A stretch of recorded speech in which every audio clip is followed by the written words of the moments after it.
Vamos lá, meus irmãos, continuando aqui, nosso primeiro dia de aula de Educação Religiosa 1, é o último bloco, nossas aulas estão sendo gravadas.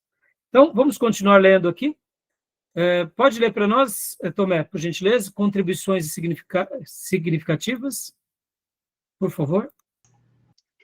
Valorizar a realidade social do estudante e trazê-la para a sala de aula, inclusive fazendo uso das tecnologias a favor da aprendizagem. Lembrando que, nesta época, a grande tecnologia é a invenção da imprensa, e a educação precisa ser um caminho para a humanização, pois a educação deve consistir em um processo de condução do indivíduo ao cumprimento do propósito estabelecido por Deus para a humanidade. Ou seja, meus irmãos, como o nosso irmão Laurence, ele vai explicar aqui no seu livro, né, que todo projeto de Deus em nos ensinar é gerar em nós vida. O que a Igreja de Jesus Cristo é, senão um ambiente onde a vida de Deus deve ser manifesta em outras vidas? Em outras palavras, a educação cristã, além de nos agregar conhecimento, ela leva-nos a nos tornar seres humanos mais dignos, seres humanos melhores. E não tem como você desvencilhar uma coisa da outra. Se eu sou um verdadeiro filho de Deus, um verdadeiro cristão, logo eu me torno um ser humano melhor, um ser humano mais, eu diria, mais completo no que se diz respeito às suas faculdades humanas, né, como dignidade, moral, ética, sensibilidade, compaixão. Ou seja, o conhecimento ele pode até ensoberbecer. Sim, para muitos ensoberbece, a pessoa se torna arrogante porque agora sabe. Mas o conhecimento de Deus de fato jamais deveria ensoberbecer. Pelo contrário, deveria nos levar a ser seres humanos melhores. Para quê? Para que a gente continue fazendo com que a obra de Deus seja manifesta através de nós, tá bom? E aqui entra um papel importantíssimo que é do educador, o educador. Leia para nós, Tomé, por gentileza.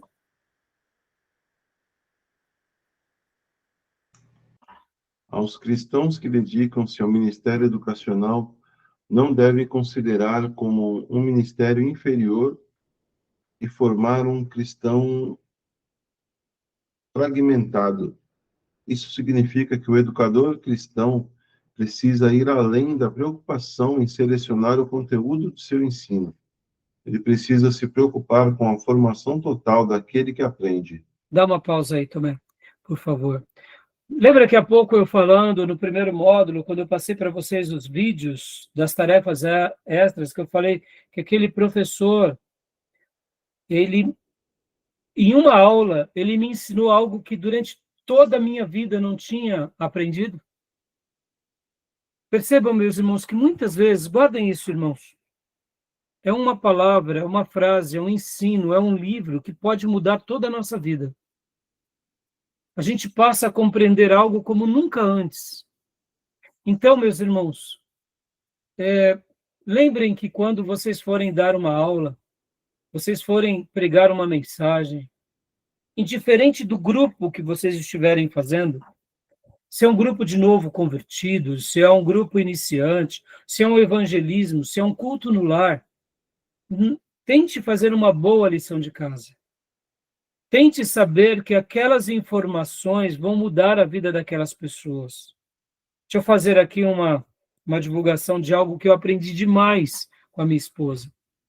Os meus filhos, eles cresceram aprendendo a Bíblia. Todos os dias, todas as noites antes de dormir, tínhamos o cultinho de casa, o cultinho do lar. E o que acontece?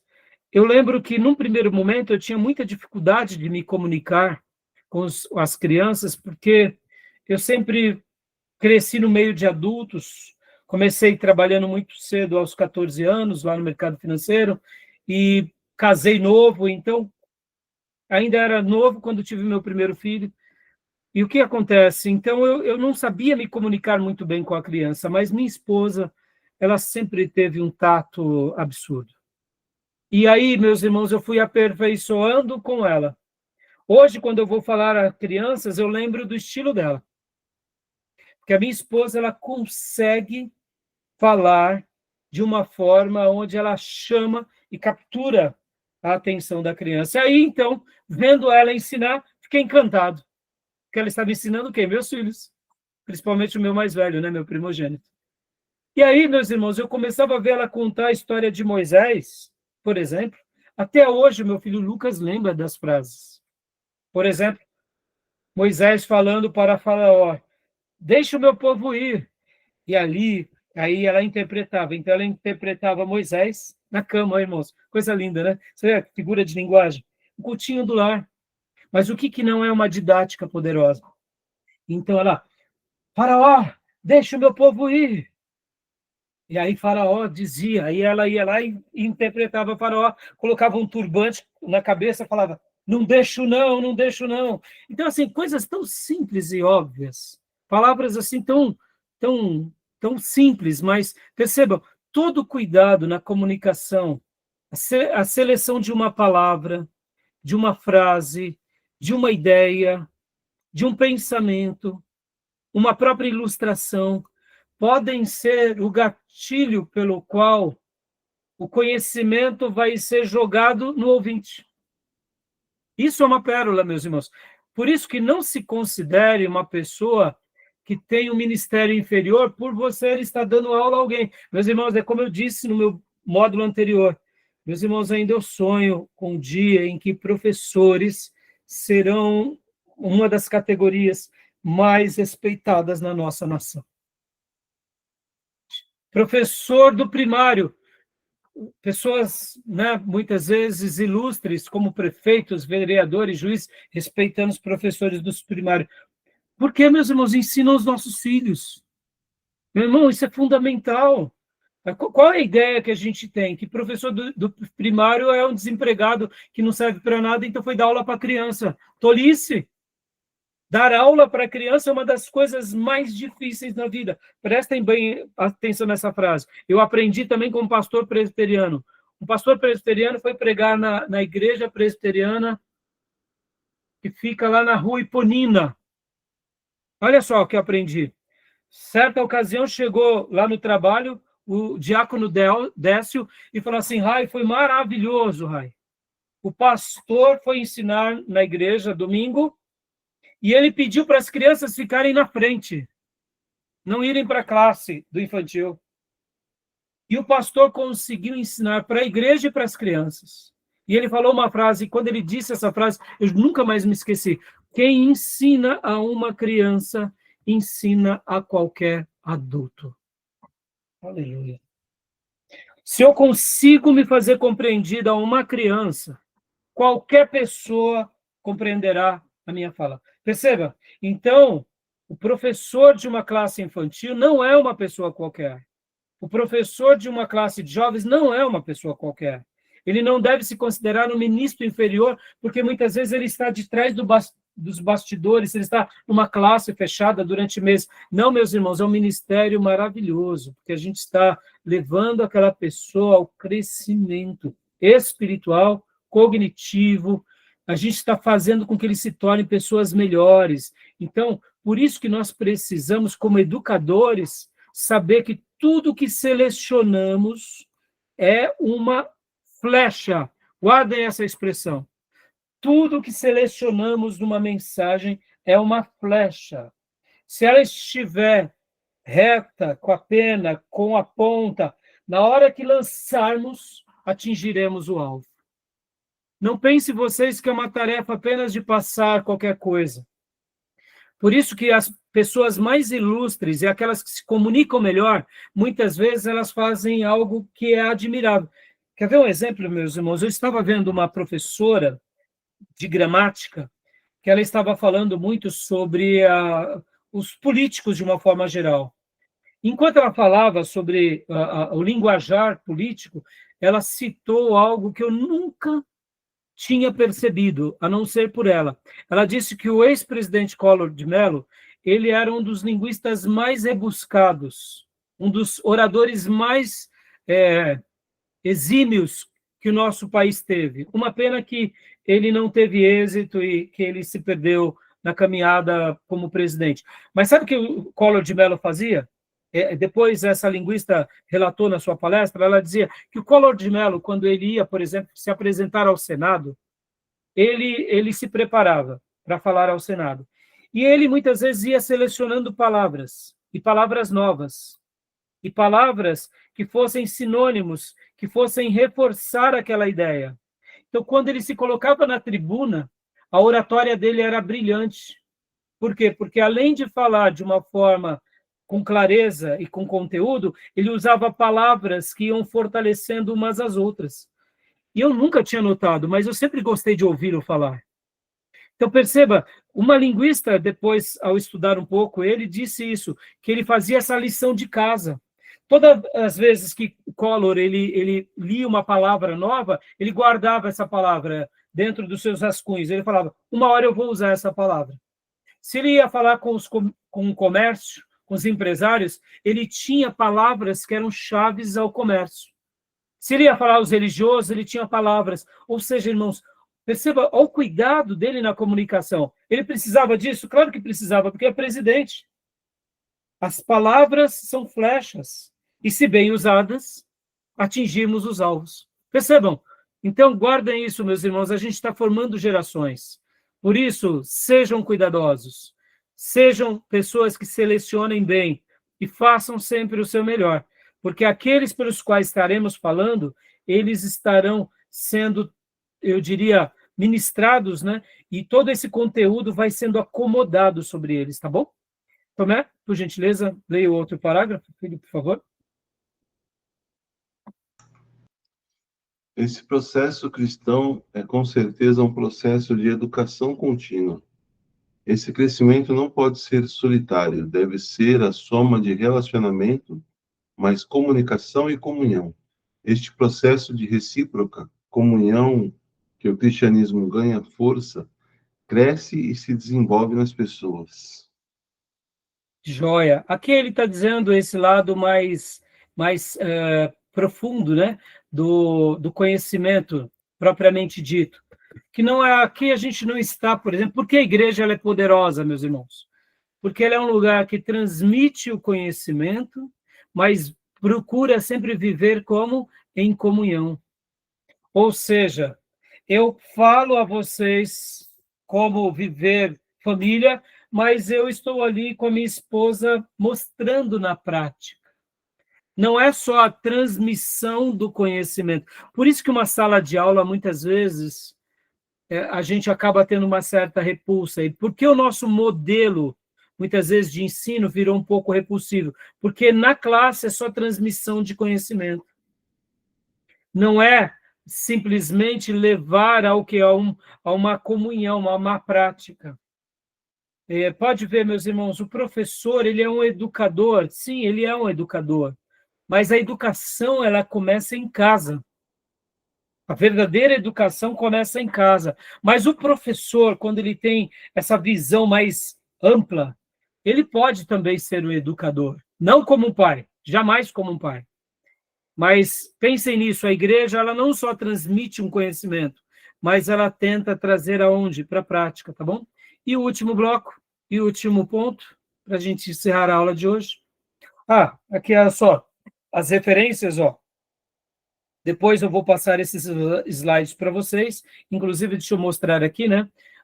Essas são as referências da criação desse slide. Inclusive, olha só que legal. Deixa eu mostrar aqui para vocês. Quando vocês vêm aqui e clicam, vocês abrem aqui. Esse é um artigo, e aqui eu estou dando a fonte, ó. Abriram para vocês? Não, não abriu.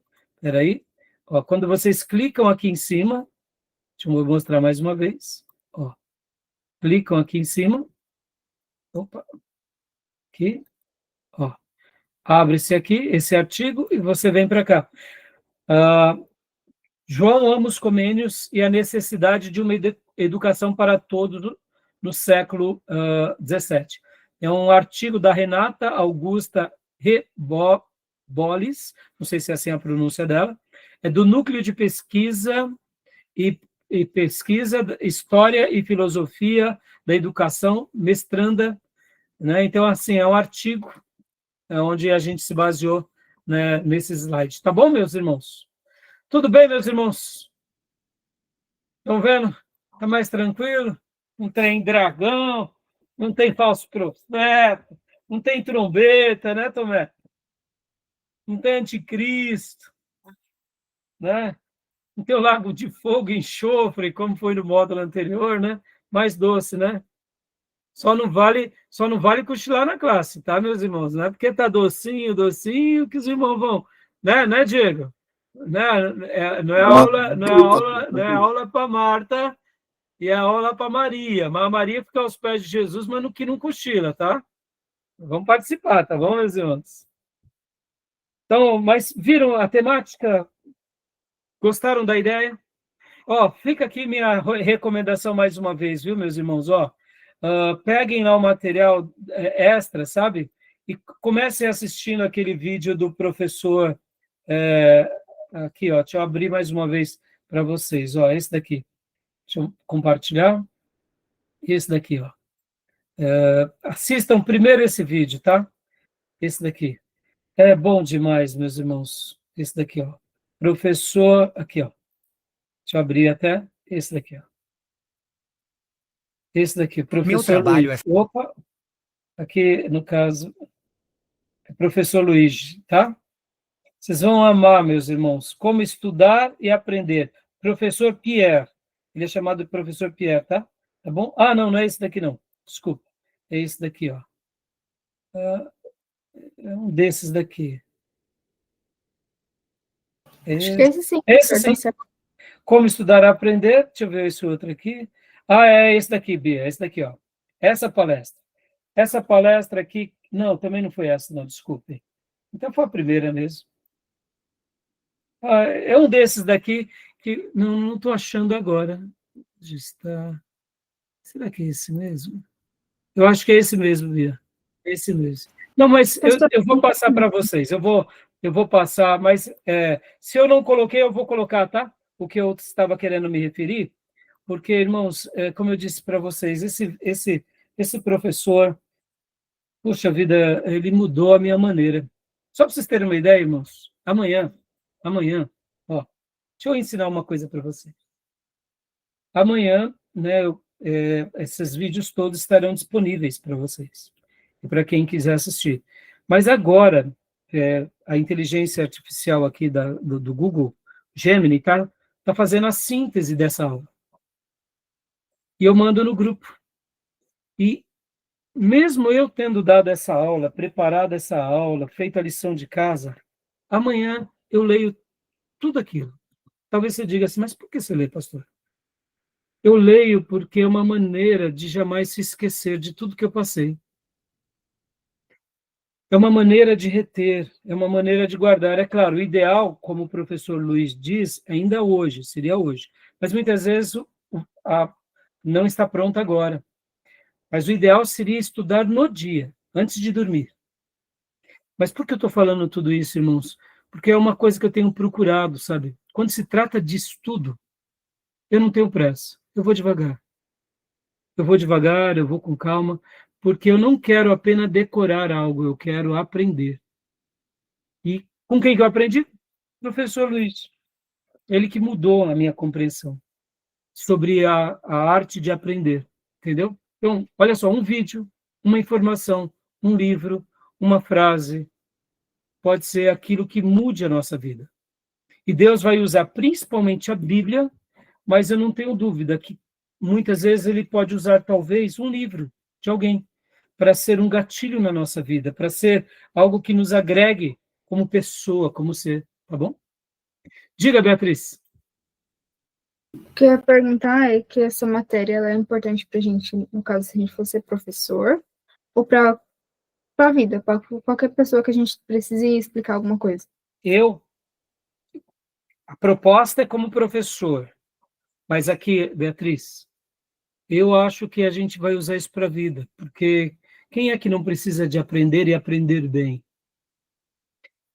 Por que muitas vezes não conseguimos aprender bem, Beatriz?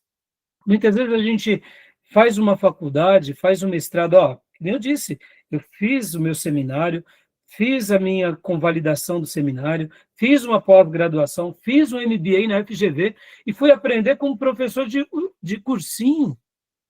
Ué, por que eu não aprendi isso lá nos meus dias de ginásio? Você entende? Se eu tivesse aprendido isso nos meus dias de ginásio, Beatriz, com certeza eu seria muito mais inteligente. Agora, nunca é tarde, né?